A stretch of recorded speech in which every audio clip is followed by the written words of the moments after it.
Hi, everybody. This is Rob Petrie. I am the treasurer for Pathfinders, and I am very happy that you've taken time to join us this evening for our Streets event. Even though we would love to be in person rather than virtual, the caring that you have for our youth to attend our event tonight is very meaningful, and we appreciate it a great deal. We hope that you'll find tonight's event helpful to you and learning more about our organization and the services we provide to our youth. But tonight's event is all about how we can serve our youth more appropriately for what they need. And you are a critical part of that. So again, thank you for being with us this evening. And please always remember, we can't do any of this work without you. Thank you. Hi, I'm Ambroviak, and I've been on the board of Pathfinders for about 3 years. Thank you so much for your generous donations, which allow us to help so many young people in our community. Thank you. Hi, everybody. I'm Grambling Perez. I'm one of the board members at Pathfinders. We have been really fortunate to have such a talented and dedicated group of professionals work with our youth through this entire pandemic. I am so glad that you've all joined us today to learn more about them and about the work that we do at Pathfinders. And I'm just exceedingly grateful for your support. So I hope you learn a little something today. I hope you enjoy yourself. And thank you so much for being with us today. Hello and welcome. My name is William Olivier, and I have the honor and privilege of serving as the board chair here at Pathfinders. Thank you for joining us on this evening for our annual Streets event. We are so grateful to have you here with us and appreciate your interest in our work. I know these virtual events can make it difficult to have that same interpersonal connection that we experienced at this event in previous years. And the fact that you are here with us virtually says a lot about how you value Pathfinders and the work this amazing organization does. And again, I thank you so much for being here tonight. I hope that you will enjoy tonight's program and find a way to stay connected with Pathfinders in one capacity or another. Thank you so much.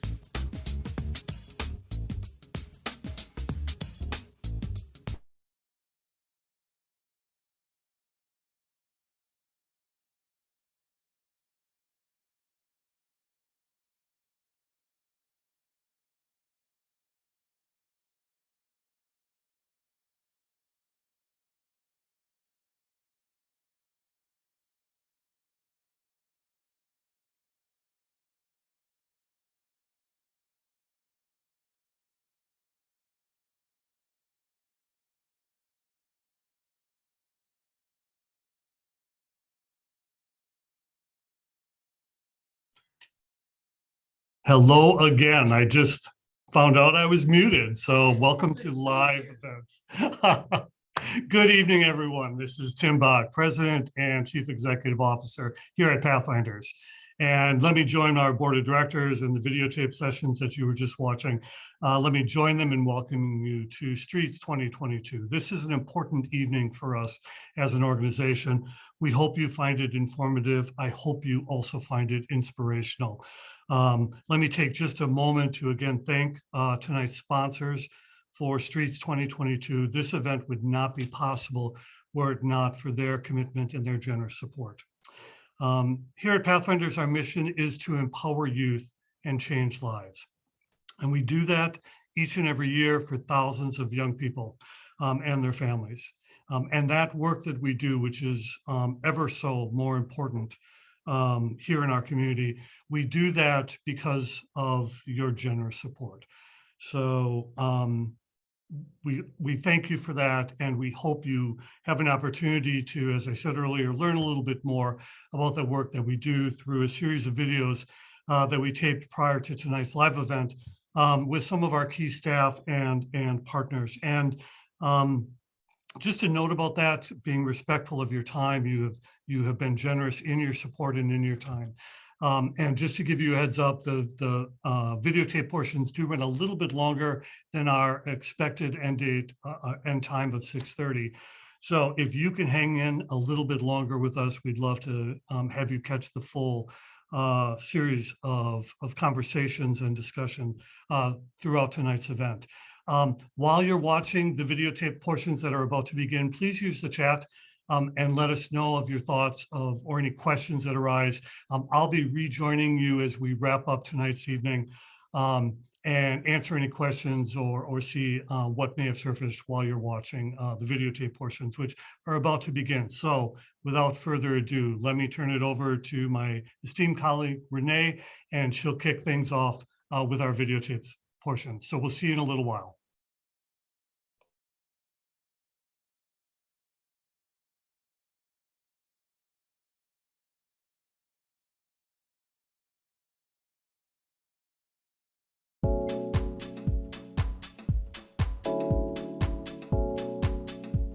Hi, I'm Renee Kernberger, Senior Vice President of Development and Communication. April is Sexual Assault Awareness Month, a time when we raise awareness about sexual violence, how to prevent it, and how to support those who are affected by it. Today is also Denim Day, a day when we protest against the misconceptions that surround sexual violence.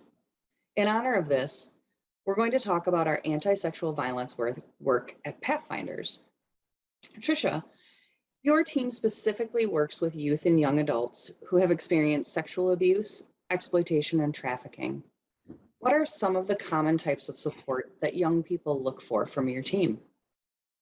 Definitely. So I'd say the primary type of support that young people look for is emotional support, just having someone to be there with them and have their back through the unimaginable trauma that they may have already experienced or are still continuing to experience, and having someone be there with them during those really intense moments. Also having support processing what it is that they went through and helping identify the incredible strengths and resilience that they have. It can also be incredibly complex, the number of systems that can come down on a person after they've experienced some form of sexual violence. So having oftentimes young people are looking for specialized support in being able to navigate through those really complex systems. And the last thing I would say would just be empowerment with giving options and information so our young people can make the best decisions for themselves and what it is that they want their next steps to look like.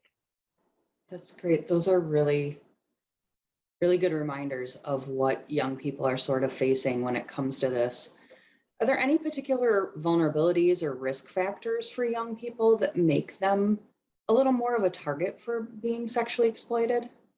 There's definitely a number of vulnerabilities or risk factors that can make someone more at risk to be taken advantage of in different ways.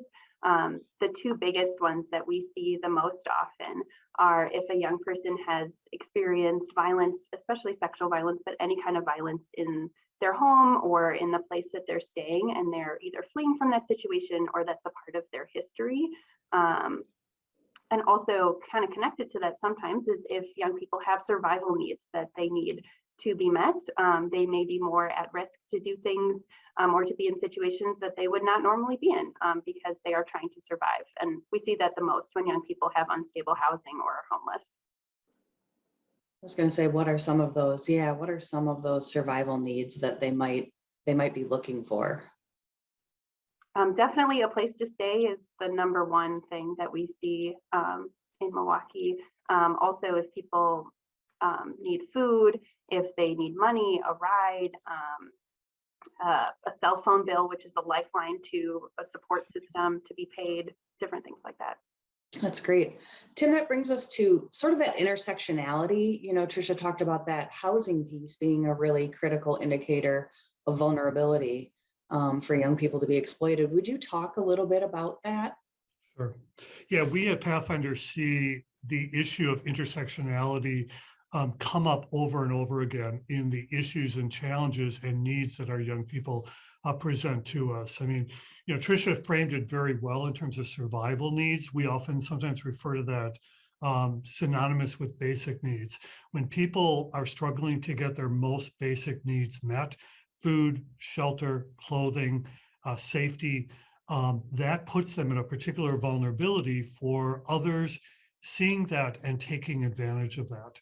And when it comes to housing instability in particular, we see an alarming number of young people who are either taken advantage of and offered shelter in exchange for some sort of sexual act or sexual activity.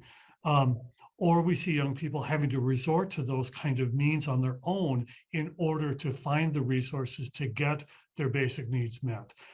Either scenario, either situation is unacceptable, and young people should never be placed in those situations where their vulnerability, regardless of its cause, is taken advantage of by others who unfortunately sometimes are incredibly astute at recognizing that vulnerability and then exploiting and taking advantage of that. Yeah. So our work in housing and providing supported housing with caring adults who wrap our young people with resources and assistance, that's a counterpoint to what young people are being offered by exploitative adults. We give them a safe option. We give them an alternative. We give them the space to begin to rebuild trust with caring adults who are not looking to take advantage of them or exploit those vulnerabilities, but rather give them housing first as a means by which they can begin to get their basic needs, their survival needs met in healthy, affirming ways. And that's really the starting point. And that's why we are intentionally intersecting our supportive housing work with our New Pass anti-violence, anti-trafficking and exploitation work, and our other resources to ensure young people have, without any risk or harm to themselves, the resources and support they need to move into a healthier adulthood. That is such a great time. Thank you so much for that overview. And before we're getting ready to have a larger conversation with Becky around our supported housing program and sort of the challenges that we're seeing today. Before we do that though, Tricia, are there a few ways that folks can honor or support sexual assault survivors beyond just the month of April? Definitely. This is such a wonderful question. Absolutely. There's a lot of ways that people can honor and support sexual survivors on a daily basis. I think talking about it is really important, making it visible and destigmatizing and being really intentional about the language you use and like supporting others to do the same and having it be like feel more empowering when we're talking about sexual violence. Sharing messages from reputable sources, posting signs and visual representations of support really means a lot to people. You can also support policies that support survivors' rights. There's a lot of really great statewide work that is happening and is to be done. There is still more to be done that could use a lot of support. And I think like the biggest one that I always think of is offering to support programs like Pathfinders who are directly working with and having an impact on survivors every day. That's awesome. Thank you so much. Did you want to add something, Tim? Yeah, just briefly following up on what Tricia said, I mean, the Safe Harbor Act has been introduced in our state legislation for several years consecutively now. And yet our elected officials have failed to come up with the capacity to pass that. And that's a point of legislation and advocacy that I think anyone can get involved in and urge their elected officials at the state level to fully pass the Safe Harbor Act, which gives young people added protection and increased advocacy so that they don't continue to be the targets of victimization and exploitation. That's great. Those are some really easy, actionable ways to get involved in this work and support young people in our community. So thank you again, Tricia, for joining us. This was a great conversation, and Tim and I look forward to chatting with Becky next and talk more about supported housing. Yeah. Thank you, Trish. Thank you.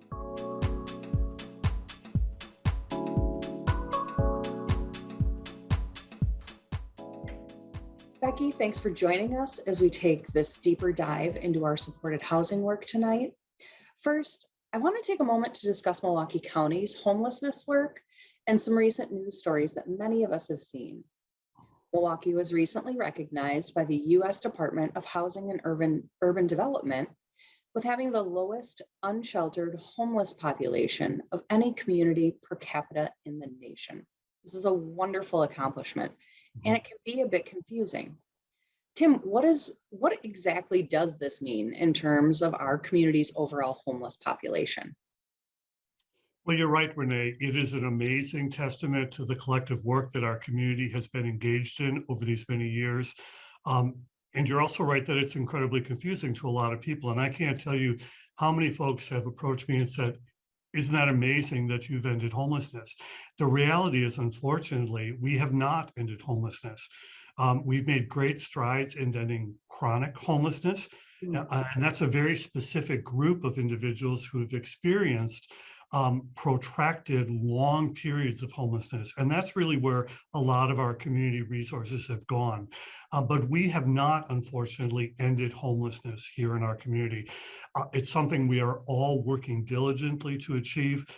We have great reason to be optimistic that that is achievable, but we're not there yet. What this really means is that in January of every year, HUD, as one of our primary funders for homeless and housing resources, they ask us to do a count of individuals who are living on the street, who are in unsafe, uninhabitable living situations, to get a sense of the extent of unsheltered homelessness. Now, over the last 2 years, we've seen some pretty dramatic declines in the number of people that we have encountered on the street, but there's a reason for that. We have made a collective effort to use some of the emergency American Recovery Act funds to put people who otherwise are in need of crisis housing but cannot access emergency shelters into hotels. And so we have housed hundreds of people, individuals, young people, families with children in 4 to 6 hotels over the course of the last couple of years to get them off the streets and get them out of the most vulnerable situations during a time of year where the weather proves life-threatening for people who are attempting to survive. That's an important effort, but that by no means still leaves people experiencing homelessness and housing instability. And so I think that's an important distinction. It's really been effective work. It's created some new opportunities for us to shelter people when emergency shelters are either full and at their capacity or unsafe because of congregate care situations relative to COVID. And admittedly, there are people who the shelter congregate care environment is not the most conducive because of their extensive mental health challenges and trauma. So hotel placements are an important and critical resource to get people off the streets. That's what the count that we are reporting to HUD is indicating. We've gotten an exceptional number of people off of our streets and out of immediate danger, but they're still homeless. Right, that's awesome. And thank you for describing that distinction. So it's a small sliver of what maybe the entire homelessness population is in Milwaukee. Would you give us an idea of what some of those other populations might look like?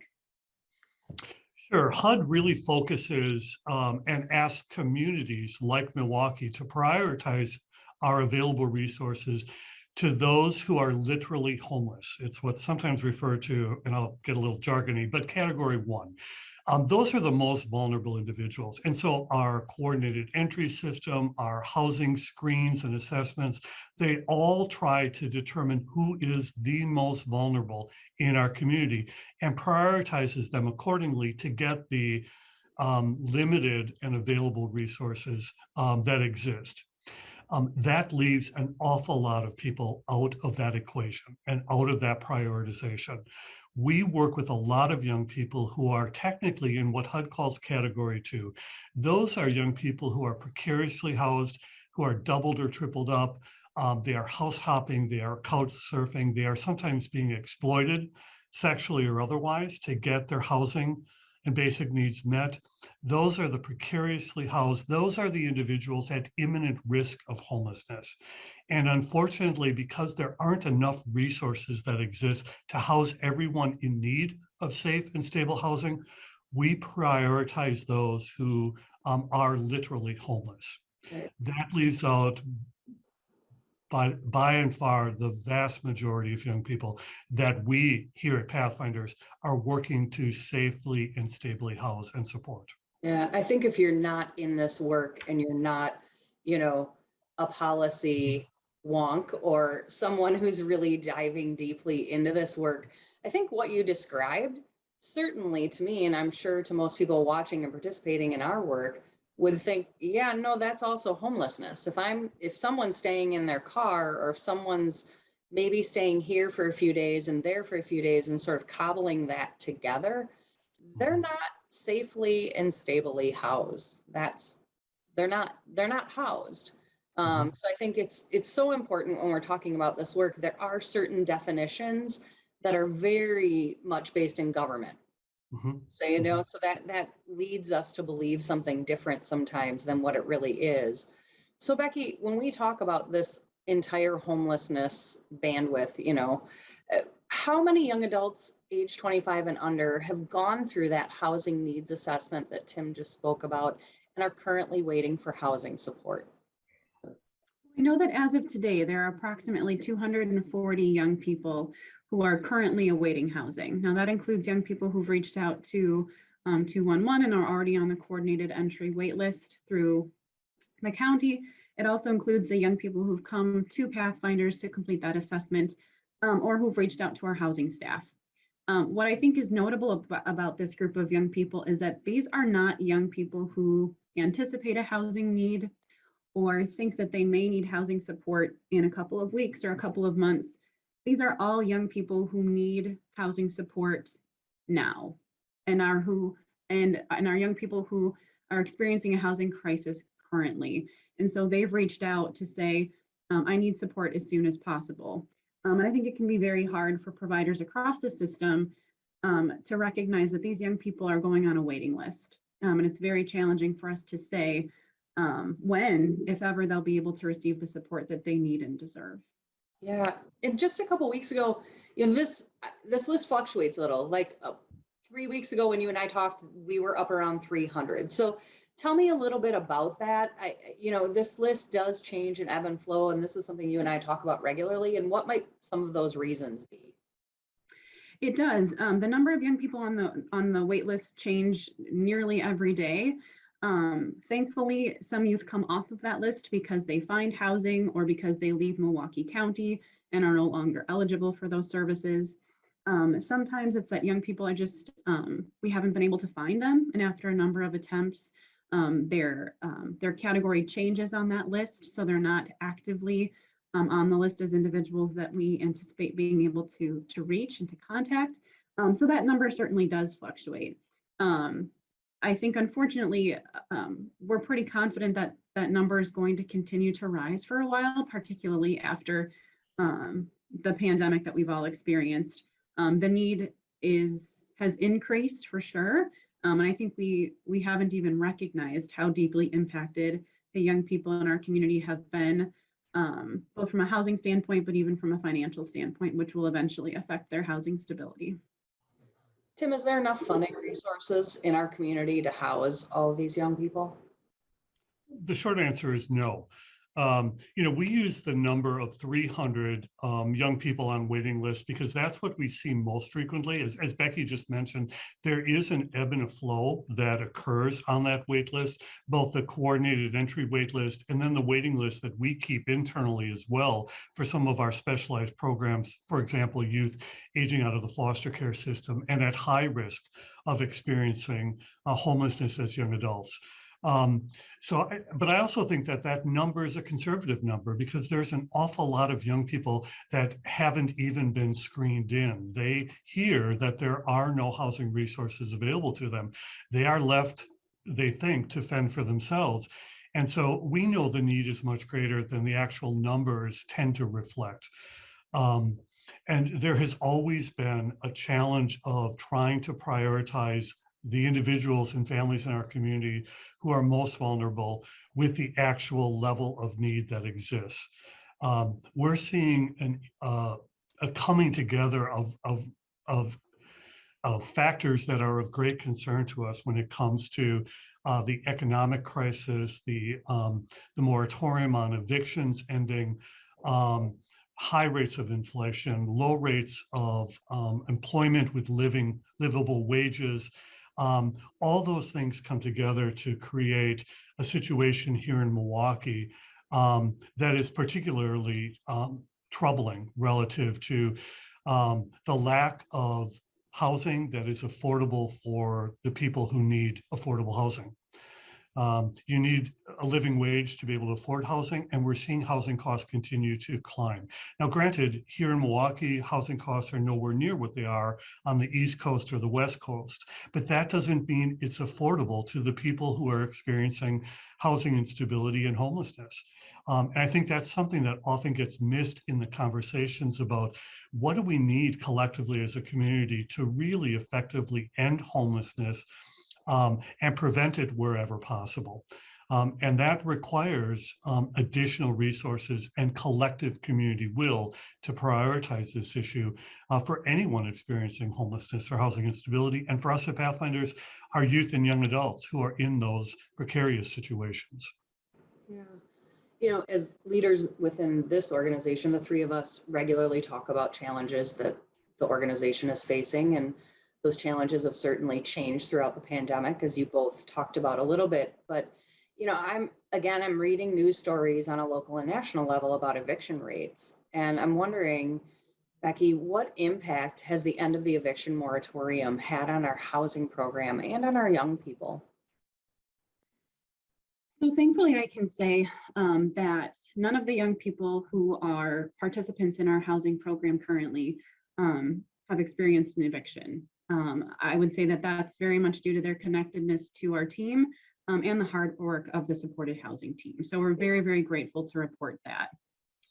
What I can say, though, is that due to the challenges that a lot of our landlord partners have faced over the course of the last couple of years, throughout that eviction moratorium, they've shared with us that they were collecting small percentages of rent, you know, in comparison to what they had typically been collecting. And as a result, they've had to increase their rent rates pretty significantly.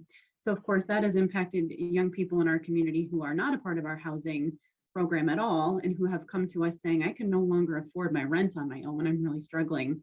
It's also affected our program.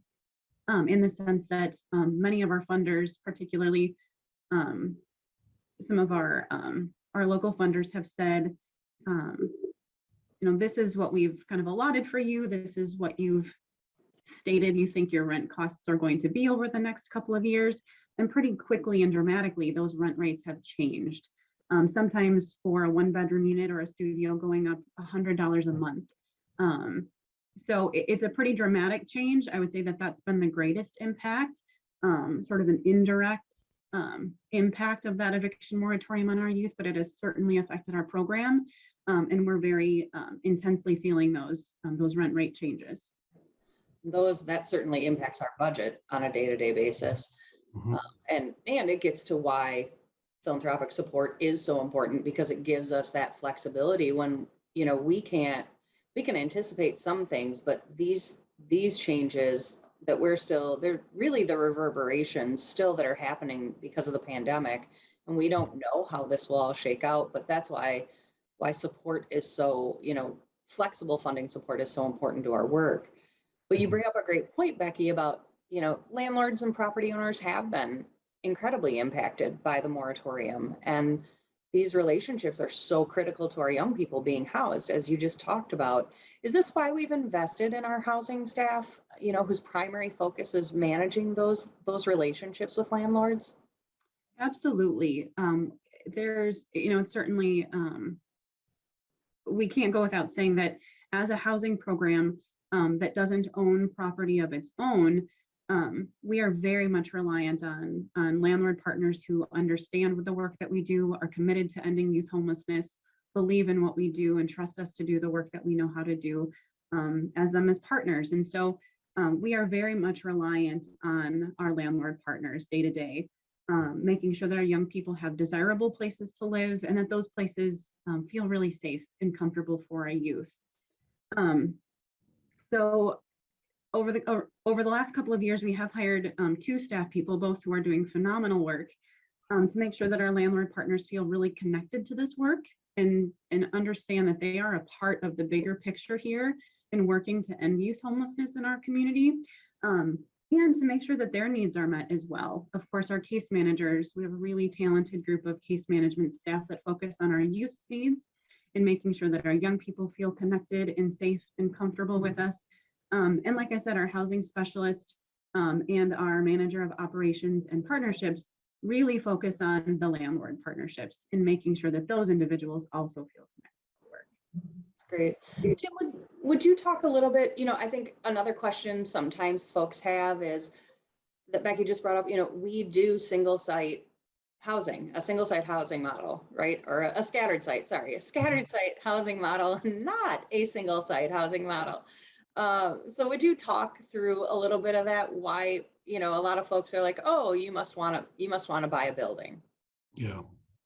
Yeah. And, to be honest, we occasionally reevaluate sort of the pros and cons of having site-based or facility-based housing. But the reality is we are a housing first provider. We are deeply invested and embedded in that philosophy. And core to that approach is housing choice. And so we want to have our young people have the greatest amount of choice as to where they can live.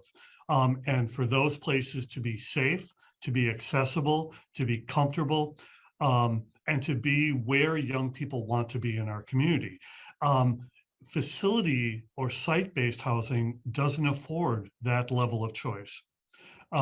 It also sort of locks people into one address and one building.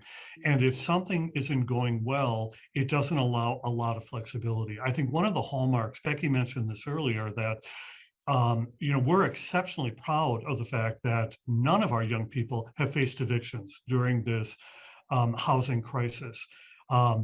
And sometimes what that means is we need the flexibility to be able to work with our landlord partners and move young people from maybe one location that isn't working as well as we had hoped to maybe a different apartment or a different part of town where things are easier for our young people to adjust and to settle into.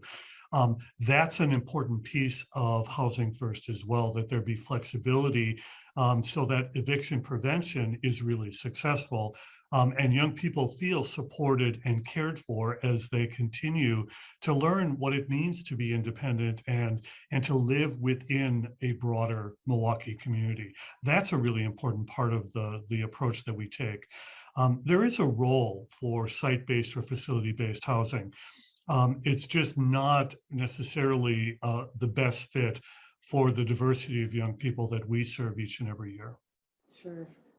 I know we believe so strongly in youth voice and choice. So, making sure that young people can have some say in where they're staying, and there are particular vulnerabilities, especially if you're being exploited, or if multiple people are being exploited by the same person. We wouldn't, if you're in one spot, that makes everyone incredibly vulnerable.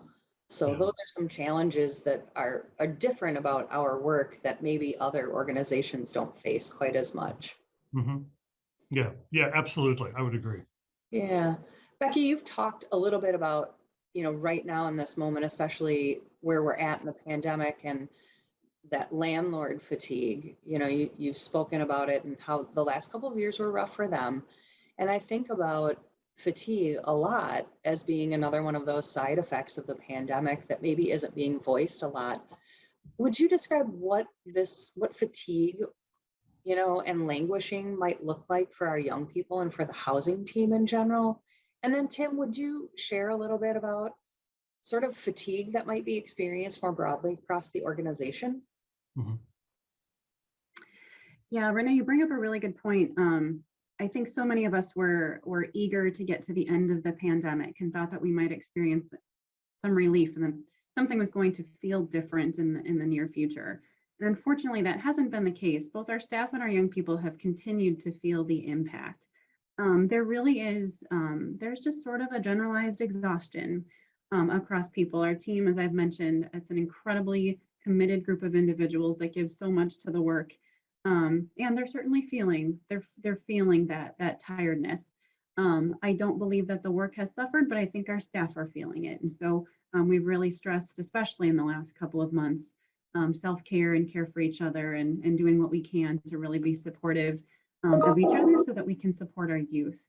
Our young people too, I think what we sometimes forget is the pandemic isn't the only crisis that they're experiencing in their lives. It's one of very many. Many of them face discrimination on a daily basis. They are a part of injustice that exists in our community, poverty, racism. A lot of them have been impacted by the violence in our community firsthand, losing loved ones on a rather regular basis. And so they have sort of this compounded crisis that the pandemic has contributed to, but is certainly not the only piece of. So, one of the main things we've noticed with our young people is an increase in reports of mental health challenges, sometimes for themselves, sometimes for the individuals in their lives who have been supporters or caregivers for them, and those young people are concerned about their safety. So we've really increased our conversations on the housing side of things to make sure that first and foremost, our young people are housed, but also that they feel safe and comfortable in their residences, that we're not contributing to that lack of safety, but instead doing everything that we can to address any mental health issues that may be exacerbated during this period of time, and really trying to make sure that their homes feel safe and comfortable for them. Becky, what you're describing, sometimes in our field, we talk about complex trauma and the multi-layered reality of trauma in the lives of the youth and the families that we're serving. And that's hard to sort of unpack and to help our young people learn healthier ways to manage and cope and to, grow through that trauma. I think sometimes what gets forgotten in this work is, again, what is sometimes referred to in the field as secondary trauma. And that's what our staff are experiencing and continue to experience. And that existed before the pandemic. I think the pandemic, if anything, it cast a spotlight on how difficult this work really is. And it's almost hard to imagine, but this hard work has been made even harder by how our young people, how our staff, and how our community has been impacted by these multiple pandemics, a pandemic of violence, a pandemic that is a result of COVID, and just the conditions by which our young people have for far too long struggled in terms of affordable housing and safe communities and equitable access to resources and opportunities that they have been denied, often by nature of who they are. And so it's been a difficult couple of years, and it's been hard work that has been made harder by the challenges that we are confronting. And I find myself having to remind others and remind our community that we never closed here at Pathfinders. We kept our doors open. We kept our services available. We went to where young people were if they were unable to safely get to where we are located. We had our housing case managers and our housing specialists out in the community, continuing to engage deeply with our young people and with our landlords to reassure them that we were still here. So when I talk about the hard work being made even harder, that's just one example of the fact that our staff did not get a break because our young people weren't getting a break in all of this. And so people are tired. And I, as one of the leaders here, try to remind our team that it is still okay to not be okay. That we trust people are doing the best work that they can do. And our young people know that. And we just need to try to continue to get through this together, but also to exercise good self-care and gentleness with one another. And I think that becomes even more important as these challenges continue. Thank you both for that. Tim, you talked a little earlier about one of our specific housing programs that works with young people who've exited foster care. Mm-hmm. And that specific piece of our work is something ideally we want to bring to scale. Mm-hmm. That's something longer term we're working toward. That work covers about 3 years of rent and utilities.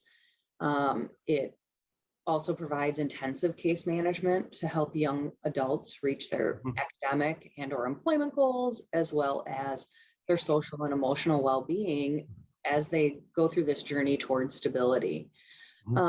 Why is this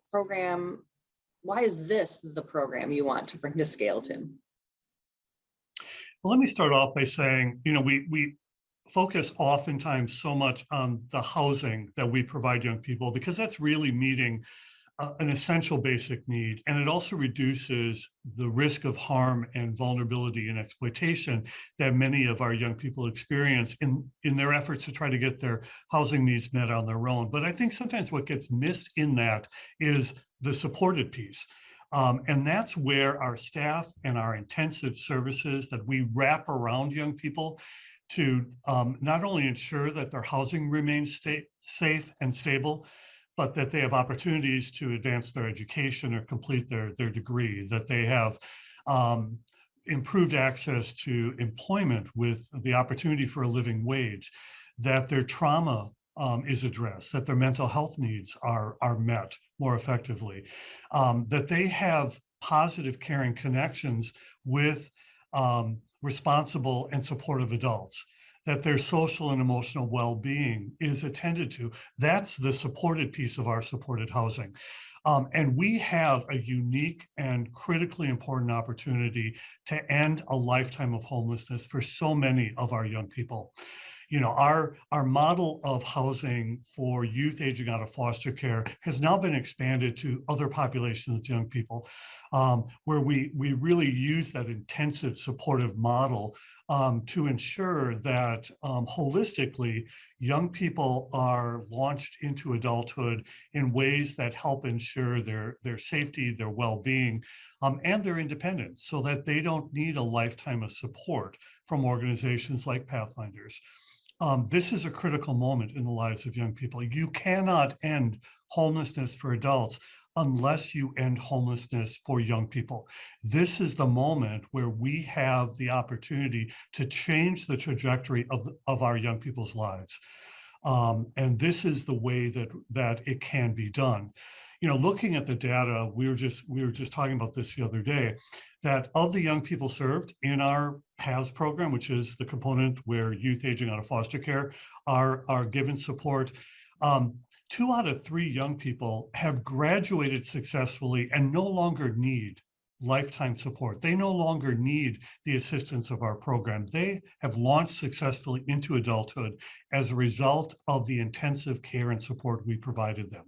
2 out of 3, that's an amazing rate of success.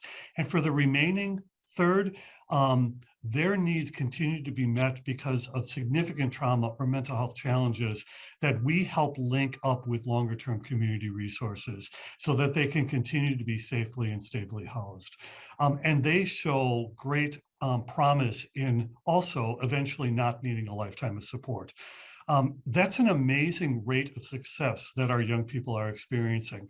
And this is the moment that if we can build our capacity and end that wait list and address the immediate housing needs of young people when those needs are first evidenced, we can end a lifetime of homelessness for those young people in our community. That's an amazing opportunity. And that's something we need to marshal the resources and the community will to be able to achieve, because it's very achievable.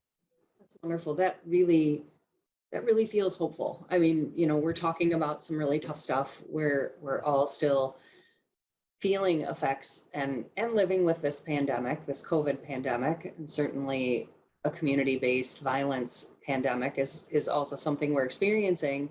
And I'm wondering, Becky, if you can sort of close our conversation out by just sharing one of those amazing stories of a young person who has graduated and gone out on their own. Absolutely. This is always my favorite part of the conversation. We have a number of different stories, but I think one stands out because this young person actually came back to visit us this week. So her story is fresh in my mind. This was a young person who, frankly, she's been known to Pathfinders since she was, I believe, about 16 years old, had been in group homes, was in out of care placement due to some early trauma in her life, spent some time at our youth shelter, And our youth shelter staff recommended that she check out our PADS program and see what she thought about it, see if it was a good fit for her. Our PADS staff met with her, and very quickly we realized that this was a really hopeful connection, and that she could be someone who really benefited from the support. I think it's important to note that her first 1.5 to 2 years with us was rocky.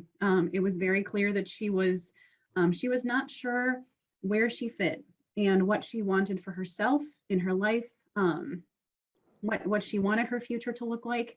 And we had a lot of really honest conversations about that. She, during that period of time, learned that she was expecting, she was pregnant. And I think that was the moment. It was during that conversation where we saw something click for her, and her identity became clear. She now saw herself as a mother and someone who had responsibility for raising and caring for a child. And she was very clear that she wanted her child to have a life that was different than her own. And from that moment on, she started to explore.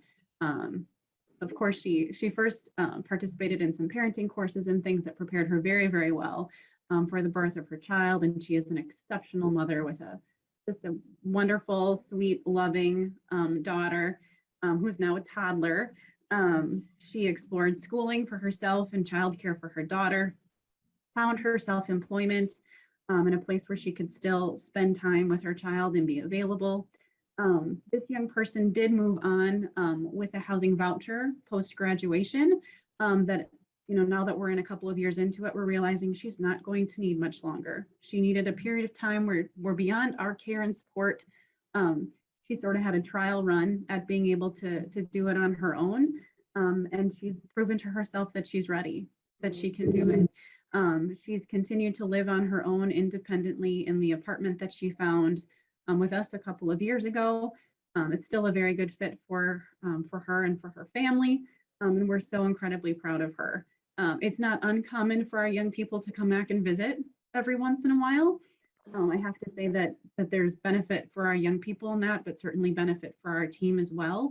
It's so important that our young people recognize that graduation doesn't mean that relationships end with Pathfinders, but that they change. And for our staff, I think we feel so hopeful when we see our young people come back and remind us of why we do this work. So we're so proud of this young person. She was greeted with so many hugs when she came to visit us earlier this week. And she's certainly one of many examples that we have of young people who have really done some incredible work with the support of our team, but really with our team following their lead the whole way. That's wonderful. That's awesome. Thank you for ending this conversation on such a lovely note. Where everyone at Pathfinders is so committed to this work, and we're just grateful for the support that we have at every level, from the community, from our government sector, but everyone makes this work possible, and it really is possible.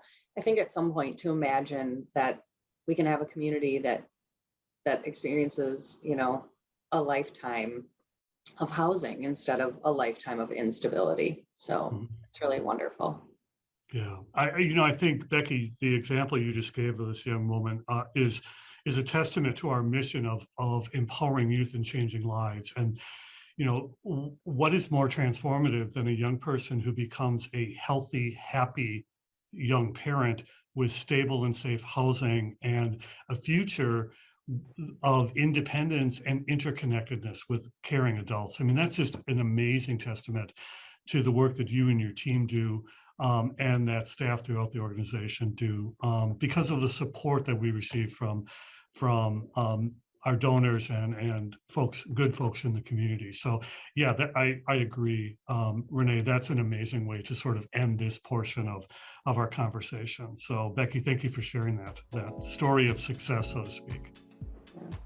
And now I'm really happy to introduce you all to one of our board members, Dakota Hall.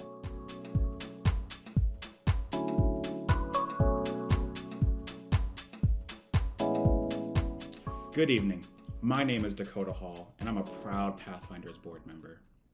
First, I want to honor the survivors of sexual violence and let them know that we see you, we hear you, we love you, and we believe you. Now, I know most of us want to move past the pandemic, past the inconveniences, the grief, the challenges, to move forward with gatherings and celebrations with loved ones and to focus on a brighter future. Unfortunately, the lack of living wage jobs, housing instability, and community violence experienced by our young people at Pathfinders makes it much more difficult to focus on those brighter times.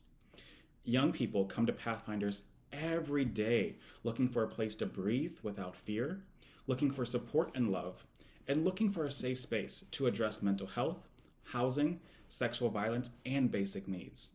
Since the beginning of the pandemic, Pathfinders has been on the forefront of addressing the issue of youth homelessness. But we can't do this work alone. We are facing new challenges this year. We are seeing the rise of evictions, increased rental costs, and the end of short-term government housing assistance. So what do we need? We need more support. We need people like you to make a financial gift to help fulfill a programmatic budget to ensure that we can support the young people who come to us in crisis. Our goal is to collectively raise $20,000 tonight to fund our housing work. So please join me in pledging to Pathfinders tonight. You can go to pathfindersmke.com/streets to make your gift tonight. Thank you so much for joining us tonight. We look forward to partnering with you on addressing the youth housing crisis in Milwaukee and making a better future for Milwaukee's young people.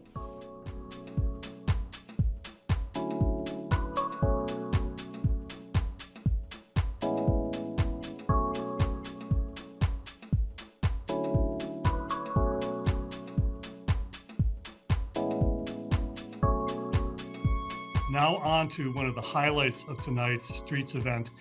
I have the honor and the privilege of presenting this year's Pathfinders Trailblazer of the Year Award for 2022 to someone that I've had the honor and distinction of working with, sometimes from great distance and from afar, but someone who has been a constant in the field of youth advocacy relative to the young people that we serve. Darla Bardine, who is the head of the National Network for Youth, of which Pathfinders is a longstanding member.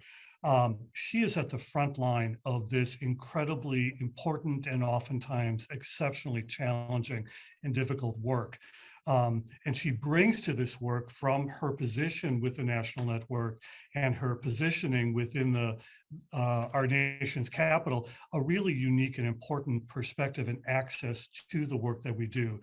You know, the National Network for Youth has been doing this critical advocacy, both from a legislative and a policy, as well as a funding perspective, since 1976, I believe. And Darla, I think you joined the National Network back in around 2012, 2013.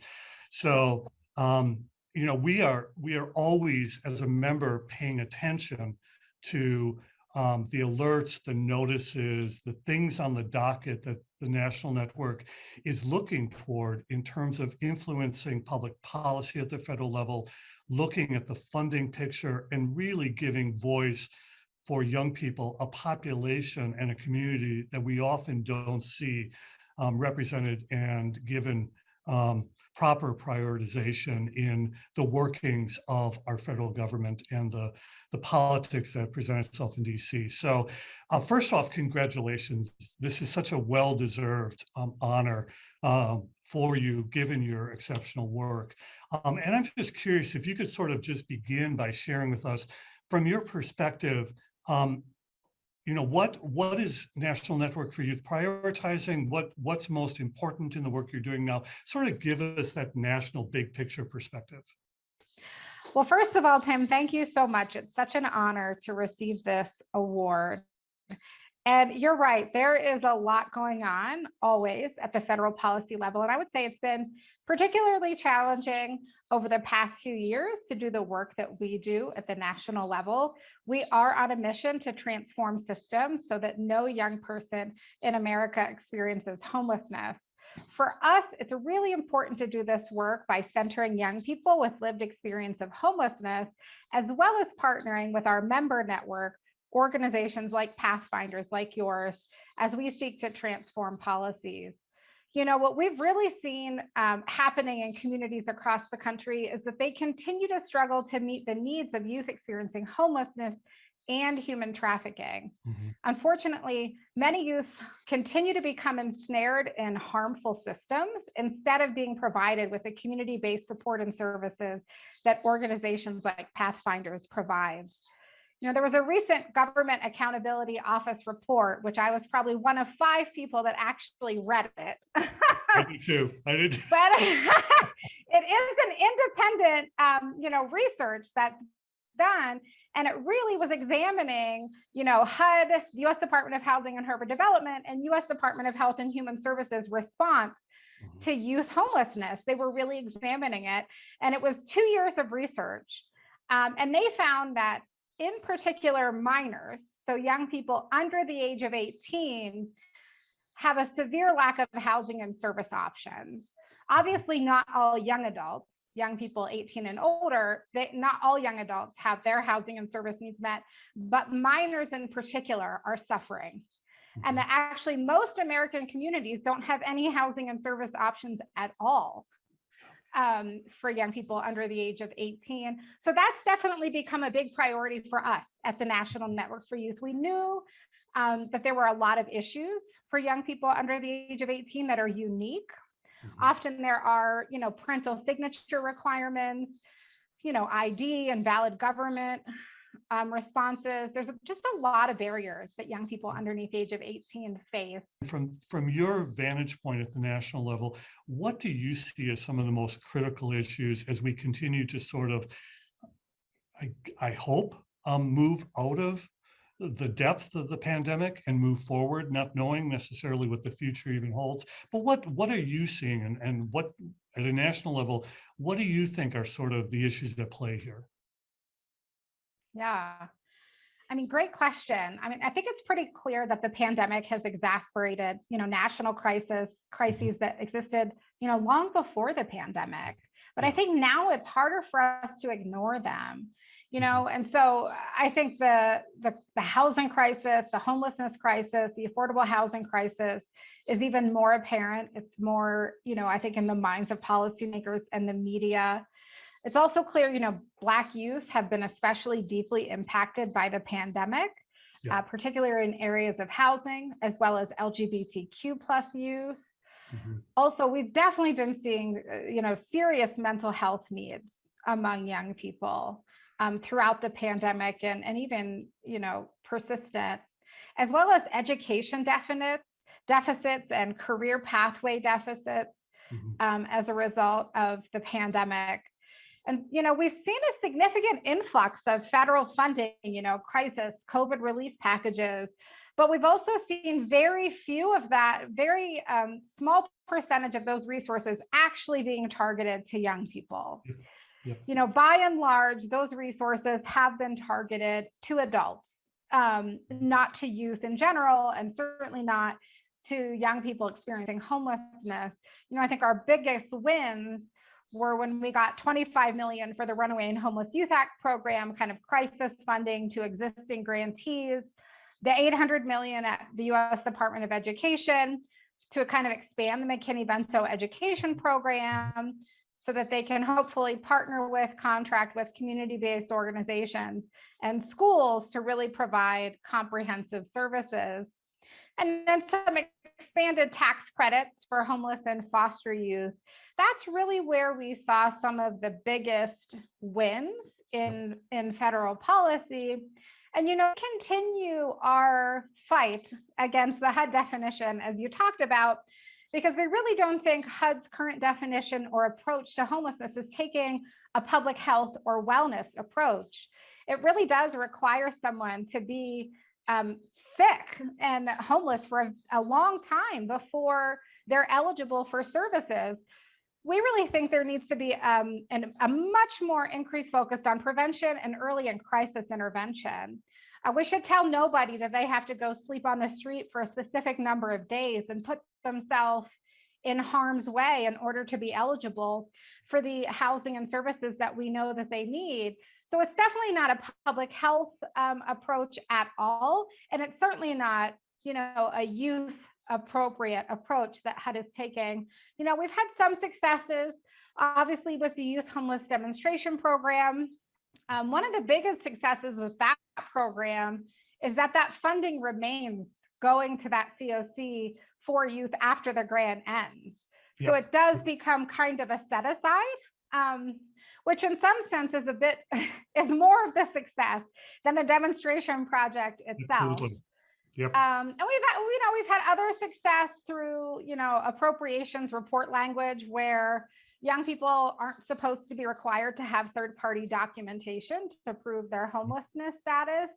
So that was a win that we got through the legislature that we couldn't get HUD to do itself.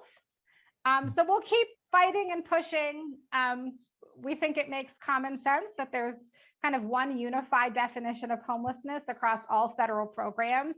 I think it's really hard to expect systems to work together at the community level when they're operating under different definitions of eligibility and homelessness. So we continue to push for that, as well as centering equity. I think that's where we see a lot of, we have a lot of excitement about what the Biden-Harris administration is doing when it comes to equity. And what we're expecting to see from the new national plan to end homelessness that we're expecting to be released later this year. We know there's going to be an equity focus, which we're excited about. Yeah. Darla, your focus organizationally on systems change, your centering equity in that work, that really resonates with our work here at Pathfinders. I think the National Network for Youth was one of the first and one of the most vocal in raising the visibility of issues that were disproportionately impacting in particular Black men, young men, as well as youth who identify as LGBTQ+. And you were a voice sort of in the wilderness in many respects because we weren't hearing a lot of that coming from other entities or other places. And I should also note that your policy work is driven by the input that members like Pathfinders have in our lived experience in doing this work. And so you look for member input, which gives a across the country sort of perspective on what are the most critical policy and practice and funding issues. And so you don't do that in isolation. And I think in some ways, admittedly, I think that makes your work harder, but it makes your work more genuine and more impactful for all of us because you pay attention to what we organizationally, what our young people are giving voice to in terms of the priorities and needs. And I want to raise that because it is unfortunately somewhat unique for national organizations, and you live it with integrity and genuineness. So even more reason why we thought you, and by extension, the National Network, is so deserving of our Trailblazer of the Year Award for 2022. The work that you do is so critical to the work that we do. We couldn't do it without partners like you. And so I am just so thrilled to be re-engaging with you. It's been a while throughout this pandemic, but what an honor for us to be able to honor you. So we thank you for your willingness to accept this award this year. Well, thank you so much.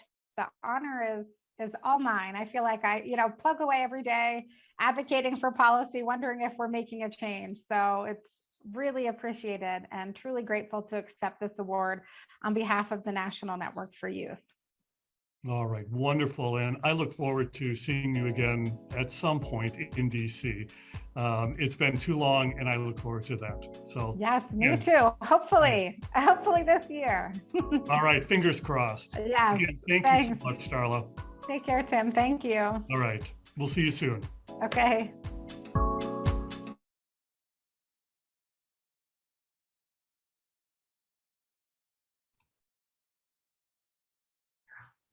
Thank you again, everyone who has hung in there. It looks like we kept most of our attendees throughout tonight's event. We know there was a lot of information, and we hope also a lot of inspiration in terms of the information and stories that we were able to share with you relative to our important work.